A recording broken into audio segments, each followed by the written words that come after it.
Michael Crawford!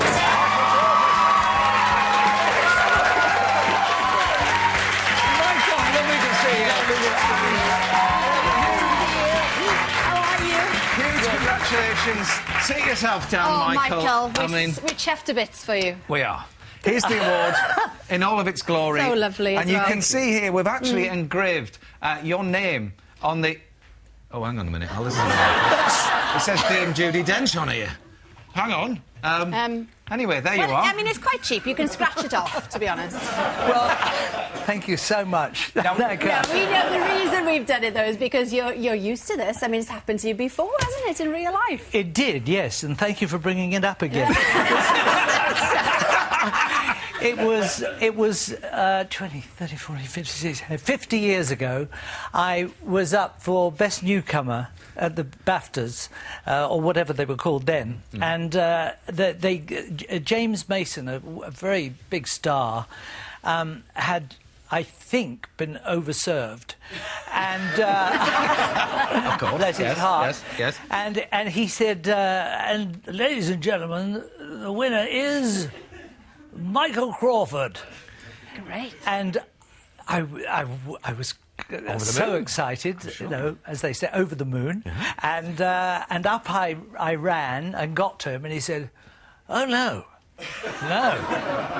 there's been a mistake." He says, "Judi Dench." And I said, "Well," I said, "did I come second?"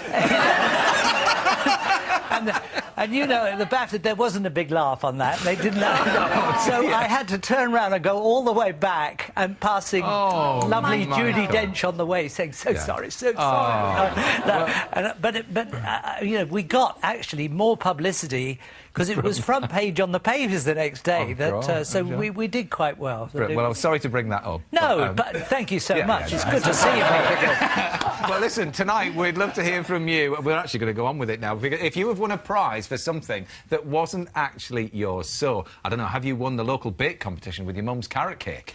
Or maybe your grandfather's runner beans when you're best in show. Whatever it is, send us a picture of you and your illicit prize and we'll show them a bit later in the show. Yes, and exclusive news of a one-off Some Mothers Do Have 'Em sketch to be shown as part of Sport Relief this Friday. Michael, you've brought it with you. We're very, very excited about this. But first, let's go from... Even I enjoyed that, and I know nothing about football. Incredible support, even from a Newcastle supporter's perspective. But there we are. Anyway, 8 games to go for them. 5 points clear. Who knows what will happen? Who knows? It's just gone over my head. Well, let's talk about your new musical, Michael, because we're ever so excited. You're coming back to the stage. It's called Go Between, set on a book that's based on the turn of the century. Now, tell us the story then. What's this musical all about? It's a very complicated story, but to simplify it, there was a movie made of it years ago which won the Cannes Film Festival, The Go Between, with Julie Christie. Yes, and Alan Bates. back in the 70s, and Edward Fox, yes. So, in the 70s. And then a beautiful production recently on television about a year ago, but none of them have touched the way that the book was actually written about. It's narrated in the book by the man himself, Leo Colston, whose life it is about as a 12-year-old. So it's 50 years back. So on the stage, we can have the two of them together. And I watch the reenactment of what went on when he was 12. And he goes to stay with a best friend who's an aristocrat and meets his sister, who is the most beautiful girl. And when you're 12, the most beautiful girl, you never forget her. You have a crush. And he has a crush on her and would do anything for her. And becomes involved in being a go-between her and the lover, who is a farmer. You see what I mean? It's pretty nasty. And she's already engaged, really, to another man. So he gets involved quite innocently, and it is a beautiful story. It's the turning point of someone's life at 12, and what happens at the end of this story never leaves him. And it's disturbing in one's heart. So it truly is a labour of love for me, this, because it's really hard, and I like a challenge, I know, but Just basically the amount of time that you're on stage and the story that you've got to tell. And yes, it's mentally going to be 8 shows a week. So I'm singing quite a lot through it. Really, I mean that's an enormous amount. Yeah. So but much of the music is quite beautiful. Is part of the dialogue. Yeah. So working with the child, it takes me back to a childhood when I was 12 when I started, and funnily enough, I started at 12 and I had to audition for Benjamin Britten, and for this musical I was so keen on it, and we couldn't actually get a theatre very easily when I finally decided. I've worked on it for 2 years, and finally when I said yes, let's go, we didn't have a theatre, so I got my agent to call Nika Burns, who owns the Apollo Theatre in Shaftesbury and that's Avenue. Where you're putting it on, and I said, would you, which is, well, yeah, and I said, would you come and listen to us in this church hall? So I auditioned for her with the composer playing the piano, and I did the whole show for her, and at the end of it, we got it. Oh, fantastic. Yeah, we got the Apollo, so wonderful. it's so exciting. And previews for this musical start the 27th of May, don't they? 27th of May, and we open on June the 7th proper. Yes. Lovely. So don't come before then. But we have to talk to you about Phantom of the Opera, of course. I mean, I only came to work today, Michael, because they said they'd play this clip, it's music of the night. Let's just enjoy it for a second. Let the dream begin, let your darker side give in to the power of the music that I write, the power of the music of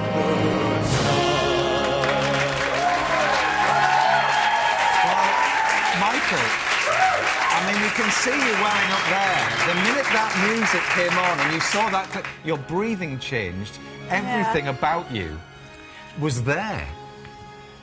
I mean, that changed my life. Absolutely changed my life. So it's nearly 30 years now since we did it. And it just truly seems like the other day that you did it. And so I couldn't be more in love with that character of creating that man. Yeah. He meant so much to me, and I mean, it is, isn't it, the 30th anniversary, as you say? Yes. Have they been in contact and said, would you, can you, could you? no. Would you? Would you, though, if they're watching? They couldn't have been as impressed as we were. No. Well, Michael. It would be fantastic to see you back. That would be fun. I sing it often when I'm warming up, because, I mean, I had the most wonderful singing teacher who I lost a few years back, about 5 years ago, and I still use his warm-up every single day of my life. Do you really? I still play it. He still argues with me on the tape every single day. Do you play the No, cassette? you mustn't do that, darling. I can't stand what you're doing now. And I'd say, well, all right, can I try? No, I'm going to turn this off. And he turns the machine off because he loses patience with me. Magic. Isn't that wonderful insight into your life? That was really lovely. Well, you'll know all about the subject of our next film. It's lyricist Don Black. Yes, because you made your West End musical debut together in the show Billy. I did. Yes, but tonight he's talking to Keris about the story behind the opera. Bravo, Keris. Absolutely beautiful. Well, what a musical show we're having.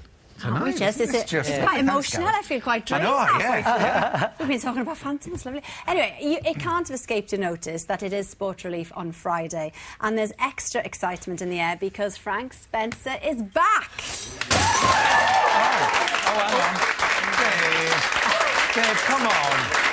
Well, listen, here on The One Show, Michael, we are such fans of the incredible stunts that you did on Some Others Do Have Them. And we know, actually, that a few months ago, our stunt team did this in recognition of what you went through. Now, we had stuntmen and everything involved in this, but you did all this stuff on your own.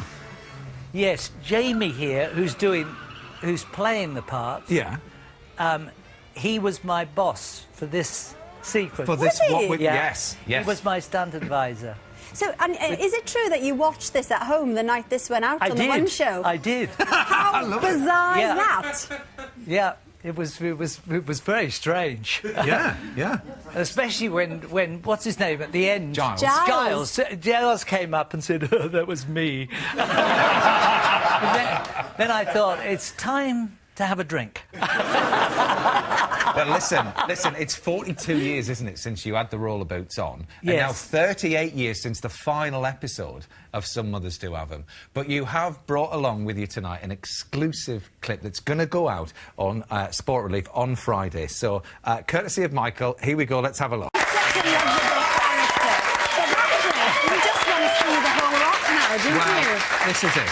I mean, I hope you don't mind saying this, but at 74, you're doing all the stunts yourself. I mean, were there any injuries? Were you feeling all right after Yes, it? I got that. That was my. I was little hoping graze. it would last a bit longer, but it's nearly disappeared now. I put some stuff on it to hide it before I got here, but it highlighted it. Wow.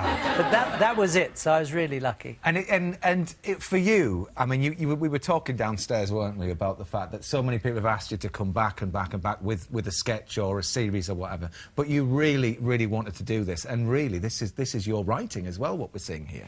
Yes, I put a lot of that together, and with the help of Raymond Allen came in as well, so who was the original writer, to put just one or two words in, Right. and they were true Frank-isms. But no, we hadn't done it for 42 years, and hadn't wanted to go back to it because I think we'd run our course. But Comic Relief is just extraordinary. I want to say this young woman here did a remarkable job last Thank week. you, Michael. Absolutely remarkable. No. The stuff you filmed while you were away, we were all weeping at home. I mean, you couldn't help but weep. And when you see these children and these people who have nothing, we have then everything. Yeah. And we can give it, and we can do it, and show people, and then the British public then get involved, and we're great at it. The British public are great at this. They always have been. They're always so supportive. And so you'll do anything for that, because it's humanity. Yeah, it's it is. humanity. And So you were. I mean, last week the courage of going on that. Well, I love sailing, but forget that. No. Well, no, I mean, to be coming fair, from though, you, if I were that you, is- I mean, stick to the roller skating, because, Well, I mean, yes. the velodrome, you certainly made the velodrome have... Just talk us through this photo here. Well, we can't see the yes. crowd, but it was full in there, I don't know wasn't it? whether Bradley could feel me there, but yeah, there's whatever Bradley I'm Wiggins. doing to him. The appeal originally was that I was going to do something with Bradley Wiggins on the velodrome track on one of the nights of the World Championships, and it was 2 weeks ago now. And so this was the climax of all our work for 4 months. And the whole crew had been together doing all these stunts and willing us to do them, and willing me to be able to stay on the back of that bus. Incredible. And when we got to the velodrome, there were 6,000 people. It was 10:30 at night. We'd been there from 6 in the morning shooting outside and around and about. But we'd been there from 6:30, and at 10:30 it was our turn to go on. And I was quite nervous. Yeah. And we got inside and got up there, and as we went out, the crowd went nuts. They Of course played some they did. Rihanna, and they all started jumping up and down, and we went round, and we were going at 30 kilometres an hour in the end. Dear me, Michael. I tell you what, we can't wait to see it. And can we say the exclusive news? Sir Paul McCartney is part of it, isn't he, as well? Yeah. Which is amazing. Yeah. You've done a remarkable job with this clip, and we all cannot wait to see it. We're Friday so night, excited. 7 o'clock Yes. it starts. But now it's time for a bit more. It is. Thanks to the Brandreths. Yes. Listen, we've put the crossword up on the website if you fancy a go, and all of those lovely photos that you've sent in of things that you've won that you shouldn't have, we've put up on our social media. We have. Thank you to you for some lovely stories, Michael, Wonderful. tonight. And My good pleasure. luck with the show. We look forward to seeing it. Thank you. Thank you so much. Thanks to Michael Crawford, and good night, everybody. Bye-bye.